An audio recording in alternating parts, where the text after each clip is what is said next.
আর রমাদান ইলা এক রমজান থেকে আরেক রমজান পর্যন্ত পা দিতে দেরি, পুরো বৎসরেরটা মাফ করতে দেরি করব না। আল্লাহকে যদি বলি তারপরেও যদি কিছু থেকে যায়, তুই মনে হয় ভালো মতে দেখিসই নাই, রহমতের পরেরটাই তো মাগফিরাত 10 দিন, ওটাই পুরা মাপ, কিছু থাকতেই দিব না। আল্লাহকে যদি বলি কিছু তো থাকুন রইল না, ভাবলাম বুঝলাম কিন্তু গাঠটি তো হইল না। গাঠটি বুঝেন? মনে হয় বোঝেন নাই। কি বুঝছেন? যা কামাইছেন তা খাইছেন, খরচ হয়ে গেছে, কিছু গাঠটি আছে নাকি? হ্যাঁ, কি গাঠটি আছে? মাফ হয়ে গেছে, ঠিক না? গাঠটি তো নাই রাসে।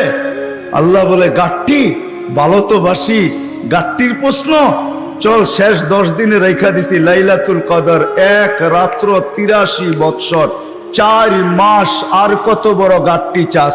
বাঁচবি তো 60-70 বৎসর, এর চেয়ে বড় গাঠটি দিয়া করবিটা কি বল? লাইলাতুল কদর আসে না? আসে না? হ্যাঁ, বুঝাইতে পারলাম?